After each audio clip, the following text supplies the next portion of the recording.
अस्सलाम वालेकुम स्टूडेंट्स।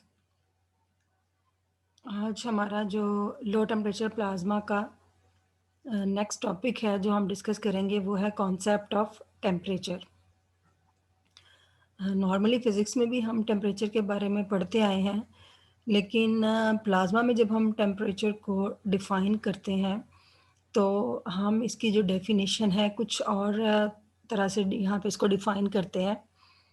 तो हमें पता है कि जो भी हम गैस कंसिडर करते हैं, इधर वो एक गैस है जिसके मॉलिक्यूल्स हैं, जिसके अंदर मॉलिक्यूल्स हैं और वो न्यूट्रल हैं, या कोई हम ऐसी आयोनाइज़्ड गैस जो है वो कंसिडर करते हैं जिसके अंदर आयन्स मौजूद हैं, यानी चार्ज मौजूद है।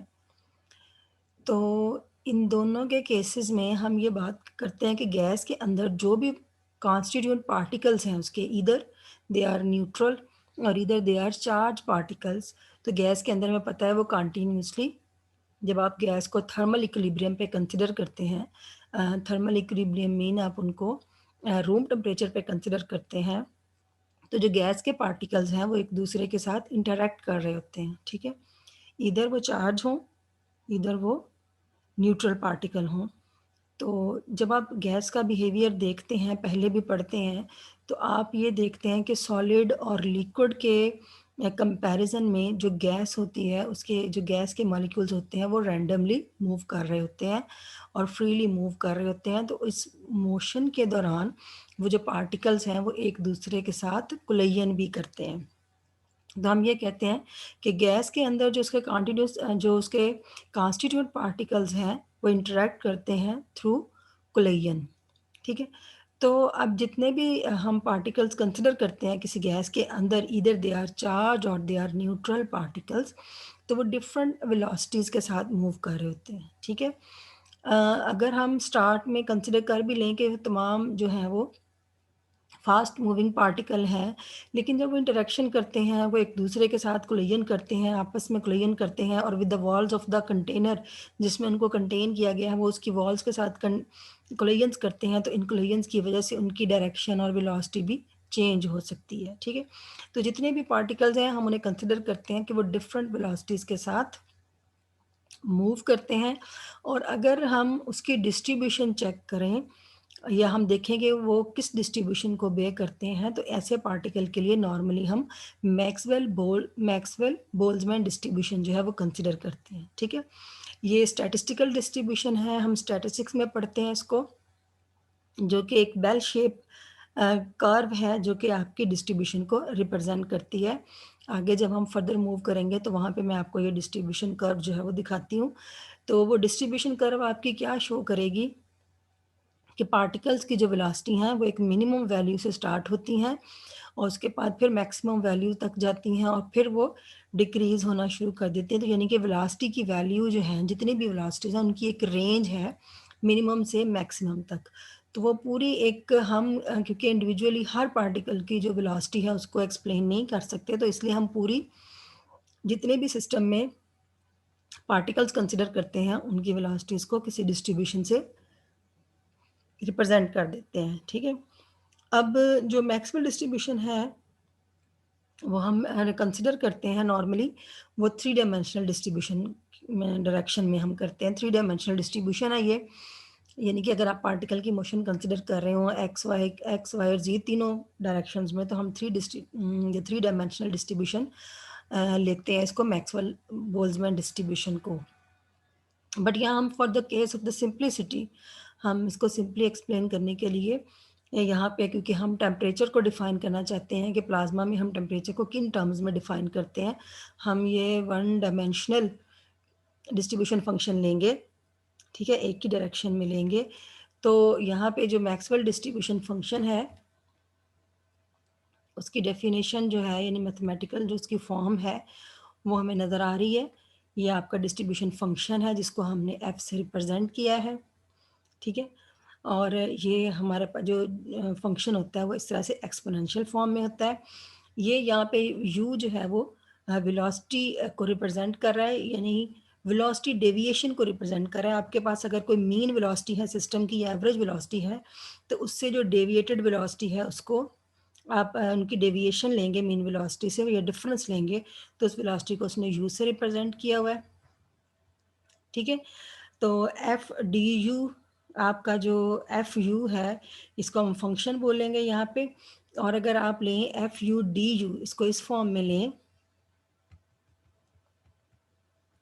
आप इसको इस फंक्शन को इस तरह से लें एफ यू डी यू, तो ये रिप्रेजेंट करेगा number of particles per unit length. और जो नंबर ऑफ पार्टिकल्स यानी कि ये डेंसिटी को रिप्रेजेंट करेगा, जिनकी जो वेलोसिटीज़ हैं वो वेरी करती हैं फ्रॉम यू से लेके यू प्लस डी यू तक, ठीक है। इनकी जो वेलोसिटी है वो किस रेंज में होंगी, यू से लेके यू प्लस डी यू तक, ठीक है। एम जो हमने ऊपर रिप्रेजेंट किया वो मास ऑफ द पार्टिकल है, के जो है वो इसमें हम बोल्ट्जमैन कांस्टेंट ले रहे हैं, और टी जो है वो इसमें फिजिकल पैरामीटर है, ठीक है। मास है, एम जो है वो मास है पार्टिकल्स का, के जो है वो बोल्ट्जमैन कांस्टेंट है, यू क्या है, डेविएशन है, वेलोसिटी है, velocity deviation from the mean और एवरेज वेलोसिटी, टी फिजिकल पैरामीटर जिसको हम फिजिकली ऑब्जर्व कर सकते हैं, ठीक है। और एफ यू डी यू जो है वो आपकी डेंसिटी को रिप्रेजेंट कर रहा है, नंबर ऑफ पार्टिकल्स को, ठीक है। द नंबर डेंसिटी या number of particles per unit length हम इस तरह से रिप्रेजेंट करते हैं, अगर आपकी जो लेंथ है वो वेरी कर रही है from infinity two plus infinity total length है, तो हम इंटेग्रल लेंगे टोटल नंबर ऑफ पार्टिकल्स के लिए, तो एफ यू डी यू, ठीक है। ये आपकी नंबर डेंसिटी है, यानी कि नंबर ऑफ पार्टिकल्स हैं पर यूनिट लेंथ। तो ये जो आपका डी यू है वो यूनिट लेंथ को रिप्रेजेंट कर रहा है, उसके डेविएशन को रिप्रेजेंट कर रहा है वेलोसिटी के, ठीक है। अब यहाँ पे हम इस एफ यू की वैल्यू जो है वो फंक्शन की जो हमने ऊपर डिफाइन की थी एक्सपोनेंशियल फॉर्म में, हम इसकी वैल्यू जो है वो सब्स्टिट्यूट कर रहे हैं, ठीक है। अब हमने इसको सॉल्व करना है, सबसे पहले किसके लिए सॉल्व करना है, ये हमें एक ए नज़र आ रहा है, कैपिटल ए इसके साथ लगा हुआ, ये एक हमारे पास कोई वेरिएबल हमारे पास आएगा जिसको हम इंटीग्रेशन यहाँ से सॉल्व करके फाइंड आउट कर सकते हैं, ठीक है। तो इसको सॉल्व करने के लिए ये एक्सपोनेंशियल फॉर्म है और ऊपर से हमारे पास ये थोड़ा डिटेल्ड फैक्टर है, इसको सिंप्लीफाई करने के लिए हम यहाँ पे कुछ सब्स्टिट्यूशंस करेंगे, ठीक है। हम सब्स्टिट्यूट क्या करेंगे, हम वी टी एच ले रहे हैं, इसके सबस्क्रिप्ट में टी एच लिखा है और टी एच किसको रिप्रेजेंट कर रहा है, थर्मल को। तो वी थर्मल को हम डिफाइन करेंगे यहाँ से, ये जो आपका एम ओवर के टी है, ठीक है। हम वी थर्मल की डेफिनेशन ले रहे हैं 2 kT over M under root, ठीक है। अगर आप इसको गौर से देखें तो ये किसकी डेफिनेशन बनती है आपके पास, ये आपके पास काइनेटिक एनर्जी की डेफिनेशन बनती है। अगर आप ये अंडर यहाँ से इसका अंडर रूट ख़त्म करें, taking square on both sides आप करें, इधर भी आप स्क्वायर ले लें और इधर भी आप स्क्वायर ले लें, तो ये आपका वी थर्मल स्क्वायर हो जाएगा। तो यहाँ से ये 2 इधर क्रॉस मल्टीप्लिकेशन में ले जाए और एम से डिवाइड कर दे, ये half M V thermal square is equal to K T बनेगा, ठीक है। तो वहाँ से हमने ये वी का एक फार्मूला निकालने के लिए उसको इस फॉर्म में लिखा है, V thermal is equal to 2 kT over M under root, ठीक है। और एक और हम इसकी सब्स्टिट्यूशन में कंसिडर करेंगे कि आपके पास let y is equal to u over we thermal है, यानी कि जो आपकी डेविएशन वेलोसिटी ओवर जो थर्मल वेलोसिटी की रेशो है, इसको हम y से रिप्रेजेंट करेंगे। तो इट मीन्स कि यहाँ पे जब हम इसकी सब्स्टिट्यूशन करेंगे तो हमारे पास ये कहीं रेशो अपीयर होगी, तो इस रेशो को हम y से रिप्रेजेंट करते हैं, ठीक है। तो इन सब्स्टिट्यूशंस के बाद हमारे पास जो फंक्शन है वो कुछ इस तरह से सिंप्लीफाई फंक्शन बन जाएगा, ठीक है। तो अगर आप देखें,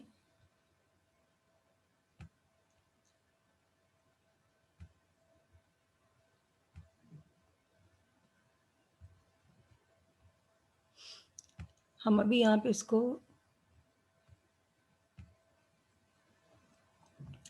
ये जो आपकी है यहाँ से लेके ये पूरी चीज़ यहाँ से ये आपका ये इतना फैक्टर जो है जिसको मैंने हाईलाइट किया है एम ओवर के टी, ठीक है।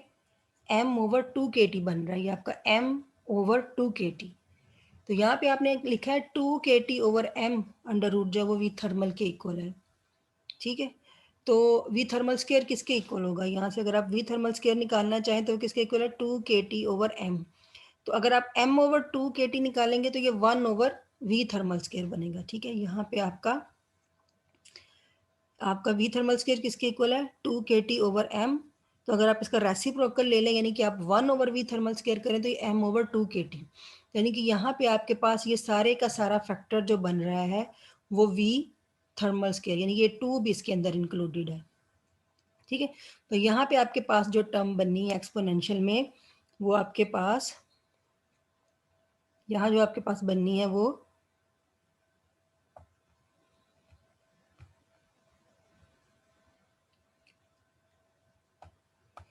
यहाँ पे आपके पास जो टर्म बननी है वो u स्क्वायर ओवर,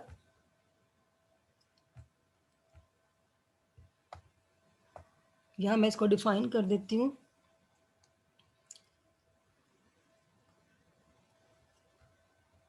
ये आपके पास बनेगी, जो आपने बल्कि यहाँ पे हमने लिखी हुई है y=u/v थर्मल। यहाँ पे आपके पास ये u स्क्वायर है, ठीक है, और divided by V thermal square. तो आपने अभी डिफाइन किया था y=u/v थर्मल, तो y square will be equal to u square over v thermal square. तो इसलिए ये पूरे फैक्टर की बजाय यहाँ पे क्या आ जाएगा, -y स्क्वायर आ गया। ठीक है, और दूसरी टर्म कि जब आपके पास y is equal to u/v thermal है, तो u किसके इक्वल होगा, y इंटू वी थर्मल। ठीक है, u किसके इक्वल होगा, y इंटू वी थर्मल। तो du किसके इक्वल आएगा फिर, y आपका v थर्मल dy के इक्वल आ जाएगा। ठीक है, ये सबसे पहले तो हमने यहाँ पे du की वैल्यू सब्स्टिट्यूट करनी है, तो du आपके किसके इक्वल है, du dy into V thermal into dy। ठीक है, तो a जो है वो आपका इंटीग्रेशन से इंडिपेंडेंट है, इसको हम इंटीग्रल के बाहर लिख लेते हैं। ए को भी हम इंटीग्रल से बाहर ले आए और वी थर्मल को भी हम इंटीग्रल से बाहर ले आए, तो आपके पास जो फंक्शन रह गया वो y का फंक्शन है इस फॉर्म में। ठीक है, e⁻² dy। तो A V thermal bye integration rule, ये आपका फैक्टर जो है वो किसके इक्वल है, π√, के इक्वल है। ठीक है, तो ए आपके पास आ गया। अब आपने यहाँ पे क्या किया, नेक्स्ट स्टेप में आपने वी थर्मल की जगह पे उसकी वैल्यू सब्स्टिट्यूट कर दी, ये वाली वी थर्मल आपके पास है 2kT/m√, और साथ मल्टीप्लाई हो रहा है π√, तो ये आपके पास पूरा फैक्टर बना 2πkT/m²। ठीक है, तो ये आपके पास n इज इक्वल टू इसके बराबर आ गया, या क्योंकि आप किसकी वैल्यू फाइंड आउट कर रहे थे, आपने डेंसिटी की डेफिनेशन लिखी थी, नंबर डेंसिटी की। तो नंबर डेंसिटी किसके इक्वल आ गई, a इंटू √2πkT/m। ठीक है, तो यहाँ से आपने अब a की वैल्यू फाइंड आउट कर ली। जब आपने a फाइंड आउट किया, तो ये सारी टर्म जो है वो दूसरी साइड पे जाके रेसिप्रोकल बन जाती है n इंटू m/2πkT। तो अब ये जो आपने a की वैल्यू निकाली है, इसको निकालने का पर्पस क्या है, हम इसे सब्स्टिट्यूट कर सकते हैं यहाँ पे a की वैल्यू को। ठीक है, और या फिर हम जब एवरेज वेलोसिटी की वैल्यू निकालेंगे, या फंक्शन जो हमने डिफाइन किया था उसमें इसको यूज़ करेंगे। ठीक है, ये बिल्कुल सबसे पहले स्टार्ट में जो हमने मैक्सवेल डिस्ट्रीब्यूशन फंक्शन की डेफिनेशन ली थी, तो उसमें यहाँ पे ए अपीयर हो रहा था, तो ये हमने ए की वैल्यू ली और यहाँ पे फंक्शन में सब्स्टिट्यूट कर दी। ठीक है, तो ये हमारे पास मैक्सवेल डिस्ट्रीब्यूशन फंक्शन आ गया, और ये सारे का सारा ये देखिए आप उन्हीं पैरामीटर्स में है जिसमें आपका एक्सपोनेंशियल फंक्शन था। अब नेक्स्ट हम देखते हैं कि जो हमारा, अगर हम मैक्सवेल डिस्ट्रीब्यूशन फंक्शन को देखें, तो इसके टेम्परेचर के साथ इसकी वेलोसिटी पे क्या फ़र्क पड़ता है। हम 3 डिफरेंट टेम्परेचर्स कंसिडर कर रहे हैं, 100, 120 एंड 140 के। अब ज़रा देखिएगा, जो मैं आपको दिखाना चाह रही हूँ, मैंने आपको बोला था कि जो मैक्सवेल डिस्ट्रीब्यूशन फंक्शन है, ये बेसिकली एक हमारे पास ग्राफिकल कर्व होती है, वो इस तरह से। अगर आपने मैक्सवेल डिस्ट्रीब्यूशन फंक्शन को रिप्रेजेंट करना है ग्राफिकली, तो ये किस तरह से बेल शेप कर्व होती है। ठीक है, यहाँ पे आप एक साइड पे आप ले रहे हैं जो है वेलोसिटीज ले रहे हैं एक्स एक्सिस पर, यहाँ पे आप फंक्शन ले रहे हैं अलोंग द वाई एक्सिस। ठीक है, तो ये जो आपका पॉइंट है, यहाँ पे इस पॉइंट को हम 0 पॉइंट लेते हैं, जिसको आप मीन वैल्यू भी लेते हैं, मीन पोजीशन भी कंसिडर करते हैं। तो ये हम आप यहाँ पे जो वेलोसिटी की वैल्यू है ये 0 कंसिडर करते हैं। अब आप देखें 3 कर्व्स हमने ड्रा की हैं फॉर डिफरेंट टेम्परेचर। जब आपने टेम्परेचर T जो है उसको 100 केल्विन लिया है, तो ये बोल्ड कर्व जो है वो आपकी कर्व है इसके नतीजे में। उसके बाद जब आपने टेम्परेचर को बढ़ाया 120 केल्विन किया, तो ये डॉटेड कर्व है आपके पास। और जब आपने इस टेम्परेचर को 140 केल्विन किया, तो ये थर्ड वाली डैश्ड कर्व है आपके पास। ठीक है? तो आप देखें कि जैसे-जैसे आप इसको टेम्परेचर को बढ़ा रहे हैं, तो ये जो आपकी मीन पोज़ीशन जहाँ पे वेलोसिटी जो है वो आपने 0 कंसिडर की है, तो यहाँ पे जो आपके फ़ंक्शन की वैल्यू जो है वो डिक्रीज़ हो रही है। ठीक है? ये इस लाइन के क्रॉस पहले ये कर्व का पॉइंट ये था, मैक्सिमम पॉइंट यहाँ पे था, फिर ये इस पॉइंट पे आ गया और फिर ये। तो आप क्या कहेंगे कि by increasing temperature the number of particles having velocities average velocity is equal to 0 is decreasing with the increasing temperature. ठीक है कि टेम्परेचर इंक्रीज करने से जो नंबर ऑफ पार्टिकल्स हैं जिनकी वेलोसिटीज एवरेज वेलोसिटी जीरो को अप्रोच करती हैं वो कम हो रही है। यानी कि अगर आप इसको सिंपल फिजिक्स में देखें तो आपको पता है कि जब आप टेम्परेचर को बढ़ाते हैं तो जो पार्टिकल है वो मोर एनर्जेटिक हो जाते हैं और वो ज़्यादा फास्टली मूव करना शुरू कर देते हैं, उनकी वेलोसिटीज़ जो हैं वो बढ़ना शुरू हो जाती हैं। तो उसमें कुछ ऐसे पार्टिकल हैं जो रूम टेम्परेचर पे नहीं भी मूव कर रहे, वो भी मूव करना शुरू कर देते हैं। तो it means by increasing temperature के जो ज़ीरो एवरेज वेलोसिटी जिनकी ज़ीरो के करीब आ रही हैं, अप्रोच कर रही हैं, उनकी भी जो वो उनके जो नंबर हैं वो कम हो रहे हैं। एक तो ये हो रहा है। ये हम उस प्लॉट की बात ये जो कर्व हमारे पास कहाँ से आई है? अभी हमने जो ऊपर फंक्शन डिफाइन किया था, इस फंक्शन की बात करें, ठीक है? यानी आप टेम्परेचर को वेरी करेंगे, तो ये आपके पास फंक्शन जो है वो किस तरह से वेरी होगा, ग्राफिकली ये रिप्रेजेंटेशन है, ठीक है? अच्छा दूसरी चीज़ और भी देखें, एक तो यहाँ पे हमने इस पॉइंट को देखा जो आपका ज़ीरो वेलोसिटी वाला पॉइंट था जो मेन पोज़ीशन पे ये। दूसरा अगर आप देखें, तो with the increase of temperature एक और चीज़ हो रही है, इसकी जो विड्थ है वो इंक्रीज़ हो रही है, ठीक है? पहली जो आपकी 100 पे था सॉलिड लाइन वो यहाँ पे टच कर रही है। उसके बाद 120 वाली लाइन इससे आगे एक्सटेंड हो रही है, आगे तक जाएगी। फिर थर्ड 140 पे इससे भी आगे जाएगी। तो इससे हम क्या कह रहे हैं कि जो इसकी विड्थ है वो इंक्रीज़ हो रही है, ठीक है? बट जो एरिया हम ले रहे हैं, एरिया अंडर द कर्व हम कंसिडर कर रहे हैं दैट इज़ कांस्टेंट हम कंसिडर कर रहे हैं, ठीक है? अब हमारा जो फ़ोकस है वो ये है कि हमने मैक्सवेल डिस्ट्रीब्यूशन फंक्शन तो डिफाइन कर दिया। अब मैक्सवेल डिस्ट्रीब्यूशन फंक्शन को लेके हम ड्राइव करेंगे एवरेज काइनेटिक एनर्जी, ठीक है? एवरेज काइनेटिक एनर्जी किस पे डिपेंड करती है? वेलोसिटी पे डिपेंड करती है। आपकी जो काइनेटिक एनर्जी है वो किस पे डिपेंड कर रही है? मास तो उसमें कांस्टेंट होता है, तो आपकी वेलोसिटी वेरी करती है तो आपकी एवरेज काइनेटिक जो आपकी काइनेटिक एनर्जी वेरी करती है। जब भी पार्टिकल की वेलोसिटी वेरी करेगी तो उनकी काइनेटिक एनर्जी वेरी करेगी। लेकिन यहाँ पे हम मैक्सवेल डिस्ट्रीब्यूशन किसके लिए कर रहे हैं यूज़? एवरेज वेलोसिटीज़ के लिए कर रहे हैं। तो जब आपने मैक्सवेल डिस्ट्रीब्यूशन फंक्शन यूज़ किया है एवरेज वेलोसिटीज़ को एक्सप्लेन करने के लिए, तो आप उसी मैक्सवेल डिस्ट्रीब्यूशन फंक्शन के ज़रिए एवरेज एनर्जीज़ या एवरेज काइनेटिक एनर्जी भी डिफ़ाइन करेंगे, ठीक है? तो एवरेज काइनेटिक एनर्जी के लिए आप ये फ़ॉर्मूला डिफ़ाइन करेंगे। इसमें आप देख रहे हैं कि हमने काइनेटिक एनर्जी लिखी half M U square multiply by the total number of particles, ठीक है? और divided by the total number of particles. तो ये एवरेज आपने आपने एवरेज का फ़ॉर्मूला पढ़ा हुआ है कि आप नंबर ऑफ जो आपके पास टोटल नंबर ऑफ वैल्यूज़ हैं और डिवाइडेड बाय टोटल नंबर्स, यही होता है ना? जितने भी आपके पास क्वांटिटी है उन सबको ऐड करें डिवाइडेड बाय नंबर ऑफ।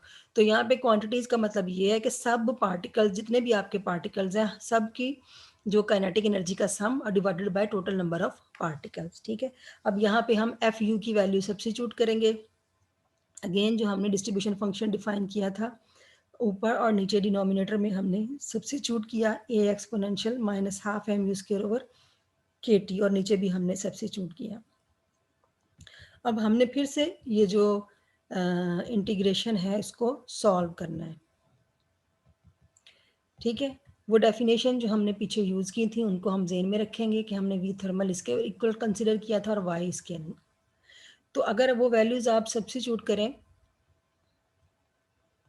तो नीचे वाला जो डिनोमिनेटर में फंक्शन है वो तो वही बनेगा जो आपका पीछे बना था, यानी ये वाला फंक्शन है, यानी आपका जो m/2 kT है ये 1/v थर्मल स्क्वायर है, तो ये सारी टर्म जो है वो आपकी वाई स्क्वायर बन गई। ठीक है, तो नीचे वाला फंक्शन तो वही बन गया आपका। यहाँ से भी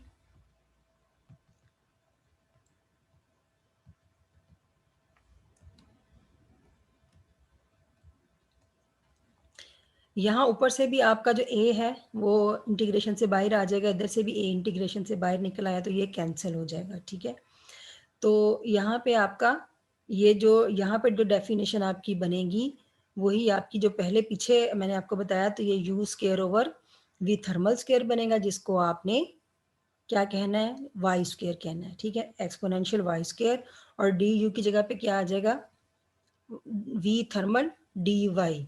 ठीक है, सेम इसी तरह से ऊपर भी आपका डेफिनेशन जो बनेगी वो क्या बनेगी आपकी, यहाँ से U square over we thermal square, और डी यू की जगह पे क्या बनेगा आपका डी वाई वी थर्मल। तो ये वाला वी थर्मल और ये वाला वी थर्मल जी बाहर निकलेंगे इंटीग्रेशन से और ये भी कैंसिल हो जाएंगे। अब रह गया हमारे पास ये वाला फैक्टर। ठीक है, तो हम क्या करेंगे, इसको मल्टीप्लाई करेंगे वी थर्मल स्क्वायर के साथ, और यहाँ पे डिवाइड भी करेंगे, यहाँ पे इसको वी थर्मल स्क्वायर के साथ डिवाइड भी करेंगे और वी थर्मल स्क्वायर के साथ मल्टीप्लाई भी करेंगे। जब आप इसको वी थर्मल स्क्वायर के साथ डिवाइड करेंगे तो U square over we thermal square आपका बन जाएगा वाई स्क्वायर, और और जो आपका half M V thermal square है वो यहाँ से बाहर कॉमन आ जाएगा, ये देखें। ठीक है, ये तो वही डेफिनेशन है जो आपने पीछे भी देखी, ये भी वैसे ही बनेगी। एक्स्ट्रा टर्म ये है जो इसके साथ काइनेटिक एनर्जी मल्टीप्लाई हो रही है, ये वाली। तो इसको भी उसी टर्म में लाने के लिए यू स्क्वायर को वी थर्मल स्क्वायर से मल्टीप्लाई भी करें और वी थर्मल स्क्वायर के साथ इसको डिवाइड भी करें। तो जो आपने इसके डिवीजन में लिखा होगा वी थर्मल स्क्वायर वो इसको मिला के वाई स्क्वायर बना देगा, और जो वी थर्मल स्क्वायर मल्टीप्लिकेशन में था वो इसके साथ मिलके half M V thermal square यानी काइनेटिक एनर्जी बनाएगा, जो कि इंटीग्रेशन से बाहर आ गई। Again by applying the integration rule, ये जो टर्म है आपकी सारी की सारी ये किसके इक्वल आएगी, पाई अंडर रूट ओवर 2 के। जो इस फंक्शन का फॉर्मूला या डेफिनेशन बनेगी that will be pi under root over 2, और ये आपने पीछे अभी देखा है कि ये वाला जो फंक्शन है ये किसके इक्वल है, पाई अंडर रूट के। तो pi under root is cancelled by the pi under root, और ये आपके पास 1/2 1/2 1/4 और एम वी थर्मल स्क्वायर। ठीक है, अब अगेन हम यहाँ पे वी थर्मल स्क्वायर की वैल्यू जो है वो बैक सब्सिट्यूट कर देंगे जो हमने सपोज की थी। वी थर्मल स्क्वायर हमने किसके इक्वल आया था, वी थर्मल हमारे पास था 2 kT over M under root, लेकिन यहाँ पे हमारे पास है वी थर्मल स्क्वायर, तो ये हमारे पास बन जाएगा 2 kT ओवर एम। यहाँ पे एम जो है वो एम से कैंसिल आउट हो जाएगा, 2 जो है वो इस 4 को डिवाइड करेगा तो ये हमारे पास 1/2 और पीछे बच गया kT। तो आपके पास जो ई एवरेज, आपकी जो एवरेज काइनेटिक एनर्जी है that is equal to half K T. ठीक है, तो हमने by using one dimensional Maxwell distribution function हमने एवरेज काइनेटिक एनर्जी जो फाइंड आउट की है वो ये है। ठीक है, तो यहाँ से अगर आप एवरेज काइनेटिक एनर्जी से टेम्परेचर का फॉर्मूला निकालना चाहें, टी निकालना चाहें, तो ये आप दूसरी साइड पे जो रिमेनिंग k/2 है ये दूसरी साइड पे ई एवरेज काइनेटिक एनर्जी को जाके डिवाइड करेगा। तो आपके पास जो टेम्परेचर की डेफिनेशन बनेगी वो क्या है, एवरेज काइनेटिक एनर्जी, ठीक है, divided by average kinetic energy divided by या पर degree of freedom divided by k/2। Average kinetic energy पर degree of freedom divided by k/2, ये आपकी बनेगी टेम्परेचर की डेफिनेशन। यानी कि यहाँ पे हम टेम्परेचर को सिंपल फिजिक्स के हिसाब से डिफाइन नहीं करेंगे, बल्कि temperature will be explained in terms of kinetic average kinetic energy. ठीक है, अच्छा जी, ये हमने क्या सारा डिस्कस किया उस ऊपर वाले केस में हमने जो अपना मैक्सवेल डिस्ट्रीब्यूशन फंक्शन जो था कंसिडर किया था वो वन डायमेंशनल कंसिडर किया था, यानी कि हमने सिर्फ एक एक्स, लेट्स सपोज कि ये आपने सिर्फ एक्स लिया था। ठीक है, अब ये आपने कंफर्म करना है कि ये जो आपकी एवरेज काइनेटिक एनर्जी आई है सिंगल डायमेंशन में, एक डायमेंशन में, ठीक है, तो सिंगल डायमेंशन के लिए इतनी, अगर आप 3 डायमेंशनल केस के लिए लें तो वो आपके पास क्या ये कंफर्म कर रही है कि ये ट्रू वैल्यू आपके पास है। ठीक है ना, अगर आप सिंगल के लिए ले रहे हैं, सिंगल डायमेंशन के लिए ले रहे हैं, तो 3 डायमेंशनल के लिए लें तो वो उसका ट्रिपल होना चाहिए, 3 टाइम मल्टीप्लाई होनी चाहिए जब आप उसको 3 डायमेंशन केस के लिए कंसिडर करेंगे। तो इसको वेरीफाई करने के लिए हम इसी केस को 3 डायमेंशन में कंसिडर करेंगे, ठीक है। पहले आपने जस्ट ओनली एक्स लिया था, सब फॉर एग्जांपल एक्स लिया था यानी यूज़ किया जो है, अब आप उसका वाई कंपोनेंट भी लेंगे और जी कंपोनेंट भी लेंगे, ठीक है। तो यहाँ पे वेलोसिटीज़ को हम सिंपली यू से सिर्फ रिप्रेजेंट नहीं करेंगे। अब आपका जो मैक्सवेल डिस्ट्रीब्यूशन फंक्शन है उसकी डेफिनेशन ये बनेगी, ठीक है। अब आपका हाफ एम यू स्केयर नहीं सिर्फ आएगा बल्कि इसके साथ V square plus W square. आप समझ लें ये एक्स, ये वाई, ये जी।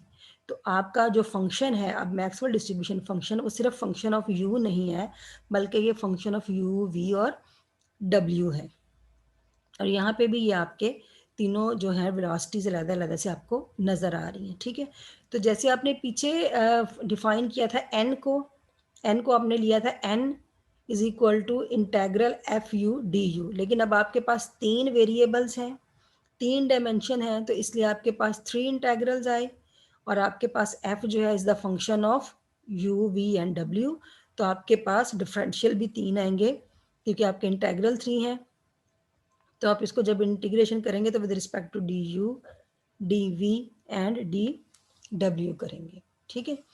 तो आपका अब यहाँ पे आप क्या पहले स्टेप में करेंगे, आप एफ की वैल्यू सब्स्टिट्यूट करेंगे। एफ की वैल्यू आपने क्या कंसिडर की है, ये वाली जैसे आपने पहले की थी।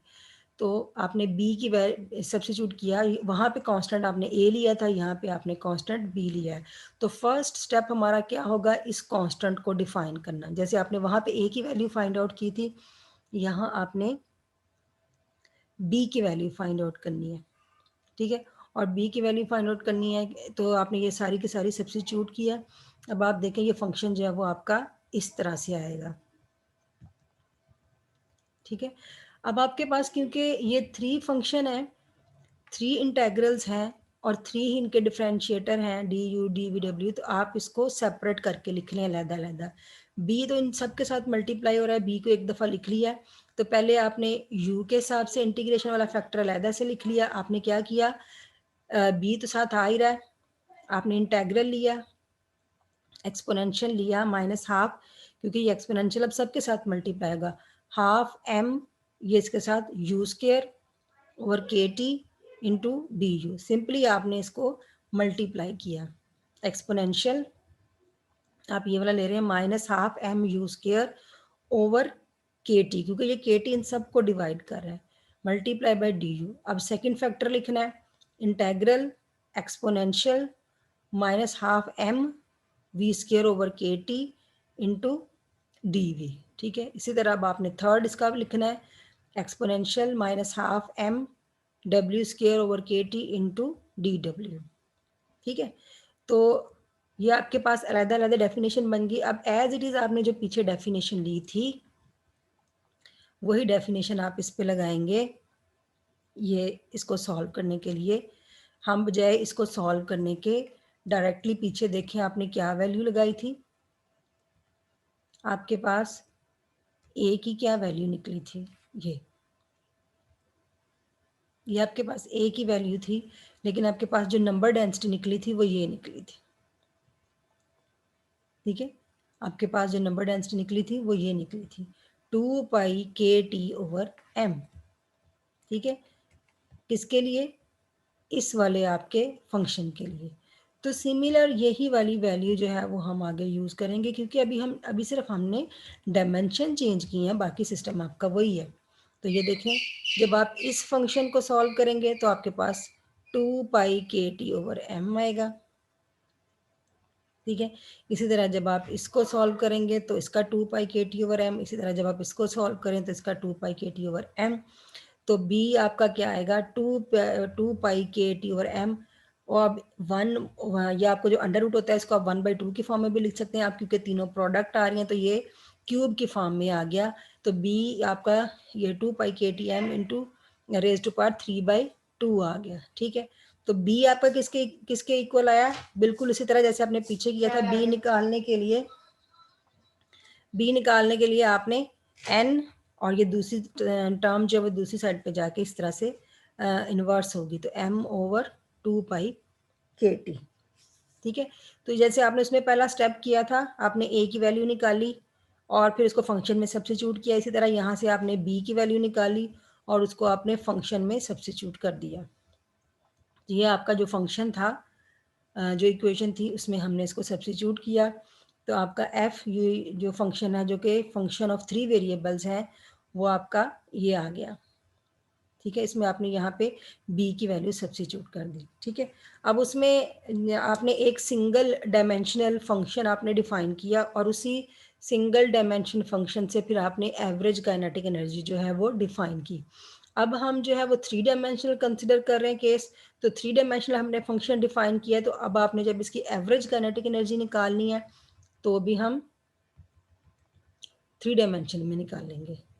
ठीक है, तो अभी मैं इसको यहाँ पे वाइंड अप करती हूँ। नेक्स्ट लेक्चर में जो है वो हम इसकी 3 डायमेंशनल एवरेज काइनेटिक एनर्जी जो है वो फाइंड आउट करेंगे और कंफर्म करेंगे कि आया ये उसी का ट्रिप्लिकेट आता है या नहीं। जिस तरह भी आपको यहाँ से फ़र्क नज़र आ गया होगा, वहाँ पे जो आपका ए था वो उसमें आपकी जो पावर थी जस्ट 1/2 थी, तो अब आप 3 डायमेंशन ले रहे हैं तो आपके पास ये देखें इसकी पावर में ये 3/2 आ गया। तो इसी तरह से जब आप काइनेटिक एनर्जी की वैल्यू निकालेंगे वो भी इसका ट्रिप्लिकेट आएगी। ठीक है, तो इसको हम नेक्स्ट लेक्चर में करेंगे इंशाल्लाह।